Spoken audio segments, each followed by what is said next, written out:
읽겠습니다. 사울이 예루살렘에 가서 다 두려워하여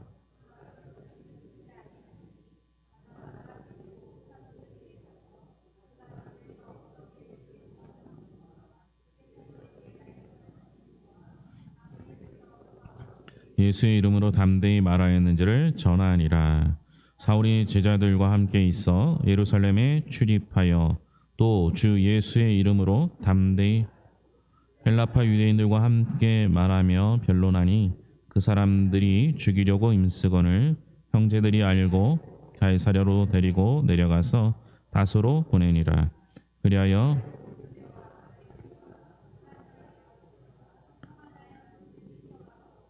주를 경외하는 성령의 위로로 진행하여 수가 더 많아지니라.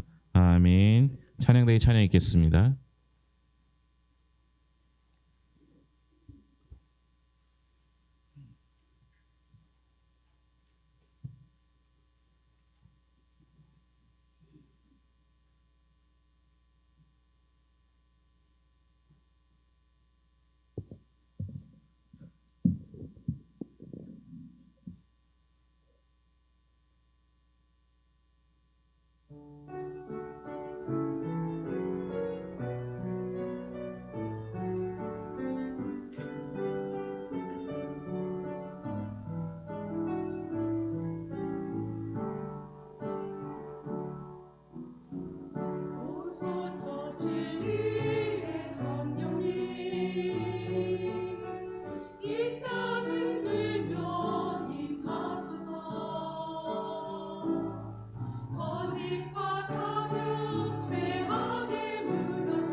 옆 사람과 인사하겠습니다. 하나님께서 새 날을 주셨습니다. 한 번 더 인사합니다.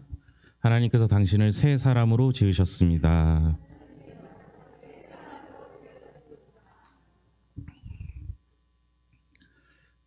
오늘 말씀 중에서 31절 말씀 중심으로 좀 보려고 합니다. 31절 말씀에 보면 그리하여 온 유대와 갈릴리와 사마리아 교회가 평안하여 든든히 서가고 주를 경외함과 성령의 위로로 진행하여 수가 더 많아지니라. 이게 초대교회의 모습입니다. 여기서 네 가지 모습을 볼 수 있는데요. 첫째로 온 유대와 갈릴리와 사마리아 교회가 라고 말씀하죠. 복음이 확장되는 교회입니다. 이미 확장되었고 확장되고 있는 교회입니다. 복음이 확장되기 위해서는 경계가 없어져야 합니다. 이것은 우리가 흔히 생각하기에 내가 복음을 전했을 때 받아들이는 사람이 경계를 풀어야만, 열어야만 복음이 확장된다라고 생각할 수도 있겠지만, 전하는 나도 경계를 풀어야만 복음을 전할 수가 있습니다. 다른 말로 하면 내 마음속에 편견, 다른 사람에 대한 오해를 가지고 있으면 우리는 복음을 열어낼 수가 없습니다. 경계가 열려진 곳에 교회가 세워졌습니다. 단순히 마음을 여는 것이 아니라 복음을 전해야 합니다. 좋은 것을 나누어야 하는데 우리가 가진 것 중에 가장 좋은 것이 있다면 예수님이고 예수님을 전하는 것이 복음입니다. 믿지 않는 이들과의 경계를 넘어서야 합니다. 그리고 가장 좋은 것을 나누어야 합니다. 이게 가장 숭고한 목적입니다. 그리고 그들이 스스로 교회가 되어야 합니다. 더불어 우리 교회가 더 넓은 꿈을 꾸어야 합니다. 우리 교회의 교인의 수가 늘어나고 부흥하는 것 기쁜 일이죠. 전 정말 그렇게 되고 싶습니다. 그런데 더 중요한 것이 있다면 하나님의 나라가 확장되는 것입니다. 말씀에 보면 한 지역 교회가 아닌 여러 지역의 교회가 세워지고 부흥합니다. 우리 교회가 부흥하는 것만큼 다른 교회가 부흥하기를 바라고 소망해야 합니다. 함께 부흥할 때만 하나님 나라가 확장될 수 있습니다. 두 번째로 평안하여 든든히 서가고 라고 말씀합니다. 성숙한 교회를 이룬 것이죠. 초대교회는 영적, 내면적으로 성숙한 교회였습니다. 이게 교회의 본질입니다. 교회가 복음을 받아들이고 영적으로 성숙하고 내면적으로 성숙을 이루어갔다라는 것이죠. 그 결과 평안하고 든든한 교회를 이루게 되었습니다. 여러분, 사람들이 모이면 항상 갈등하게 되어 있습니다. 자기 주장하는 사람, 자기 고집과 자기 욕심을 드러내는 사람이 있습니다. 시기와 질투가 늘 따라오죠. 특히 예수 믿는 사람들이 작은 문제로 크게 다투는 것을 종종 보게 됩니다. 우리는 내면적이고 영적인 성숙을 추구해야 합니다. 신앙의 본질을 추구해야 하는 것이죠. 초대교회는 예루살렘인과 갈릴리인, 유대인과 이방인, 율법주의자, 선민, 사상 등 다툼이 일어날 수 있는 요소가 많았습니다. 그런데 상호 존중과 소통, 끊임없는 대화가 있었고 베드로와 바울이 서로 신뢰관계를 이룸에 따라 영적이고 내면적인 성숙을 통하여 평안하고 든든히 서가는 교회를 이룰 수 있었습니다. 우리는 예수 믿고 나서 예수의 정신으로 서로 든든한 신뢰감과 확신으로 깊이 있게 무장해야 합니다. 세상의 유혹과 핍박이 오더라도 흔들리지 말아야 합니다. 작은 것, 비본질적인 것은 단호하게 배척해야 합니다. 그리하여 평안하여 든든한 교회를 함께 세울 수 있기를 바랍니다. 셋째로 주를 경외함이라고 말합니다. 즉 예수님에 대한 분명한 고백을 하죠. 복음이 퍼져나가면서 신앙의 정체성의 위기가 올 수 있었습니다.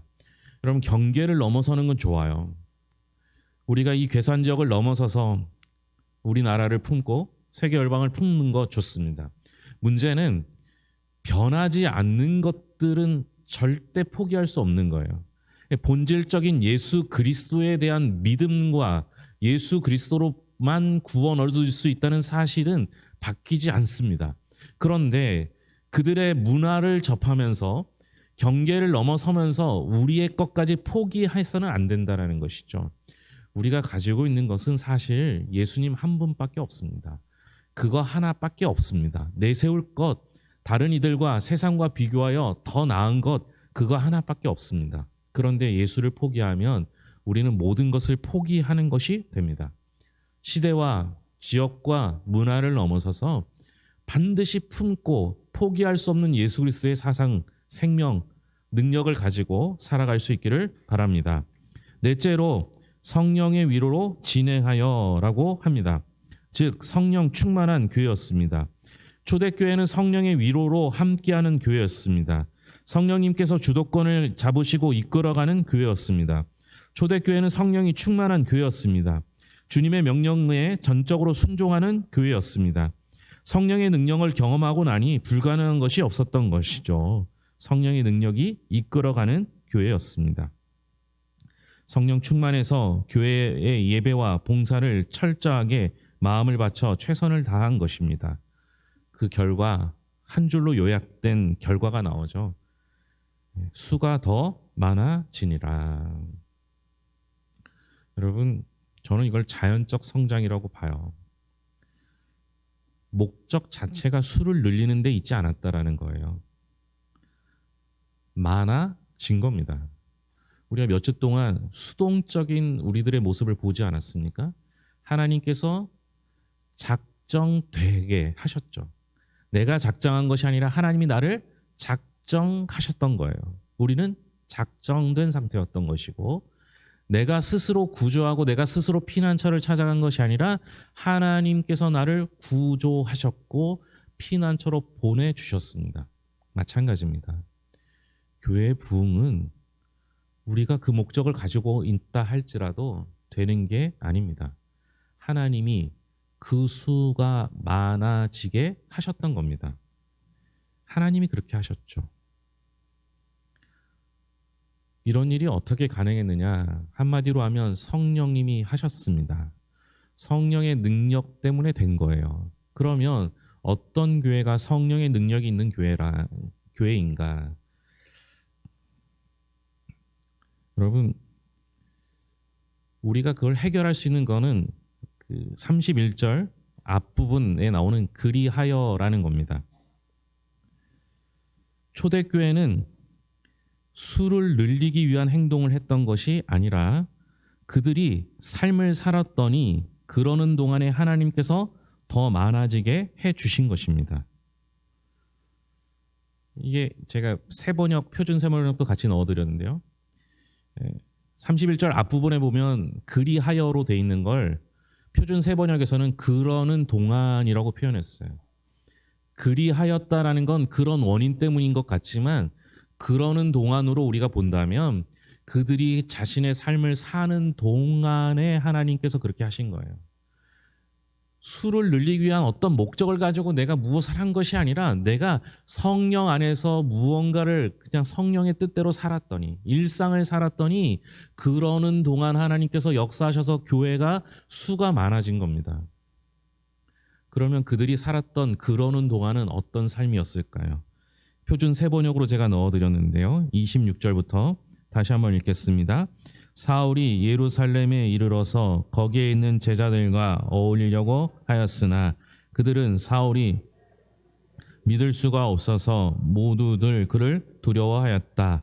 그러나 바나바는 사울을 맞아들여 사도들에게로 데려가서 사울이 길에서 주님을 본 일과 주님께서 그에게 말씀하신 일과 사울이 다마스쿠스에서 예수의 이름으로 담대히 말한 일을 그들에게 이야기해 주었다. 그래서 사울은 제자들과 함께 지내면서 예루살렘을 자유로 드나들며 주님의 이름으로 담대하게 그리스 말을 하는 유대 사람들과 말을 하고 토론을 하기도 하였다.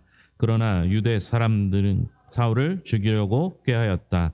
신도들이 이 일을 알고 사울을 가이사랴로 데리고 내려가서 다소로 보냈다. 교회 공동체가 무엇을 했습니까? 그리스도인을 핍박했던 사울이 공동체 안으로 들어옵니다. 갑자기 변심한 사울을 믿을 수가 없는 것이 당연합니다. 그래서 그곳에 모인 그리스도인들이 그를 두려워했다고 합니다. 그런데 바나바라는 사람은 사울을 맞아들이고 주님께서 하신 일을 설명합니다. 그리스도인들은 사울은 믿을 수 없었지만 주님이 하신 말씀과 주님이 하신 일은 믿을 수 있었습니다. 사울을 믿을 수는 없었지만 그들과 함께 위로자로 살았던 바나바는 믿을 수 있었습니다. 결국 그리스도인들은, 예수님의 제자들은 사울과 함께 지내게 됩니다. 사울은 제자들과 함께 지내면서 예루살렘을 자유로 드나들 정도였습니다. 여러분, 사람 못 믿을 때는요, 들어오는 것도 부담스럽고 두려운 마음이 서지만요, 자신들을 죽이려고 핍박했던 사울이 들어오는 것까지는 어떻게든 받아들일 수 있을지 몰라요. 그런데 여러분, 표준 세번역으로 보면 자유롭게 드나들었다라고 합니다. 그가 우리 공동체로 들어오는 것까지도 어려운 일이지만 그가 드나들게 했다는 것은 비밀을 유지할 수도, 언젠가 내 이름을 그들에게 고발할지도 모른다는 생각을 한다면 절대 있을 수 없는 일입니다. 그런데 그들은 자유롭게 드나들었습니다. 후에는 공동체를 핍박했던 사울이 죽을 위기에 처하자 피신시켜주는 정도로 발전했습니다. 재밌는 건 표현이 그들을 제자들이라고 표현하다가 피신시켜주는 단계에서는, 개역개정에서는 형제들이라고 표현하고 표준세번역에서는 신도들로 표현합니다. 함께하는 공동체로 발전했던 것이죠. 그러는 동안에 교회는 확장되고 든든히 서고 주를 경외하고 성령의 위로가 넘치는 성장하는 교회가 되었습니다. 오늘날 말로 하면 원수가 공동체 안에 들어오고 그가 전에 만나던 사람들을 자유롭게 만날 수 있도록 해주고 그를 위하여 최선을 다해 준 겁니다. 이런 공동체가 성장하는 것은 당연합니다. 왜입니까? 그 공동체 안에는 예수님이 있기 때문입니다. 예수님의 마음과 정신이 있으면 성장하고 성숙합니다. 목회를 하면서 우리 교회를 다녀간 사람이 꽤 많이 있습니다. 제가 부족해서 감당할 능력이 안 돼서 제가 실수와 잘못을 해서 교회를 떠나간 이들이 있습니다. 이유와 다르겠지만 아쉽습니다. 그런데 요즘 우리 교회의 모습을 보면 너무 행복합니다. 다른 배경과 환경, 다른 직업, 다른 교양에서 사는 우리가 만나서 원수도 사랑하라는 말씀 따라 공동체가 되었습니다. 서로 부족한 점을 채우고 먼저 온 이들이 나중 온 이들을 도와줍니다. 자신의 차례가 아니어도 도울 일을 찾으며 말씀으로 위로하고 함께 중보 기도하는 교회가 되었습니다. 그렇게 함께하는 동안에 우리 교회는 성장했고, 그러는 동안에 우리 교회가 지역의 담을 넘어 더 넓은 지역을 품었습니다. 그러는 동안에 상처받은 이가 회복되며, 그러는 동안에 주님의 자녀로서 든든히 서가게 되었습니다. 그러는 동안에 우리는 하나가 되었습니다. 올 한 해 그런 일들을 끊임없이 이루는 교회가 되기를 소망합니다. 기도하겠습니다. 하나님, 감사합니다. 우린 부족합니다. 연약합니다. 그러나 주님은 완전하시기에 우리가 괴산중보교회라는 이름으로 모이게 하셨고 서로 돕게 하셨습니다. 서로의 부족한 점은 메우고 채우고 슬픈 일이 있으면 함께 눈물 흘리며 기도해주는 교회가 되었습니다. 기쁜 일이 있으면 내일처럼 기뻐하고 축복하고 축하하는 교회가 우리 교회가 되었습니다. 우리는 그저 하나님이 우리 안에 계셔서 예수 그리스도를 품고 주님의 말씀 따라 살았을 뿐인데, 그러는 동안에 교회가 이만큼 자랐습니다. 그러는 동안에 성도들이 성숙했습니다. 그러는 동안에 우리들의 아픔과 슬픔은 씻은 듯이 사라지고 새로운 새 생명으로 태어날 수 있었습니다. 우리가 원했던 것은 주님인데 주님께서는 우리 마음속에 들어와 주시고 우리 삶의 주인이 되어 주시고 우리가 원하지 않는 것까지 이루어 주셨고 완벽하게 완전하게 우리를 인도해 주셨습니다. 그 주님, 올해도 또 부탁드립니다. 또 의지합니다. 주님 함께하여 주셔서 한 치 앞도 모르는 이 하루하루를 주님이 인도하여 주시고 우리는 주님 따라 살겠습니다. 주님과 함께 살겠습니다. 주님, 올해도 우리와 함께하여 주시옵소서. 아직 다 해결되지 못한 문제들을 품고 있는 성도들이 있다면 해결하여 주시옵고, 우리가 스스로 해결하는 인생이 아니라 해결받는 인생, 우리가 스스로 피난처를 찾는 인생이 아니라 구조받고 피난처에 들어가는 인생이 되게 하여 주시옵소서. 기도하는 영혼들을 주님께서 붙잡아 주셨고 함께 하실 것을 믿으며 모든 것을 예수님의 이름으로 기도합니다. 아멘.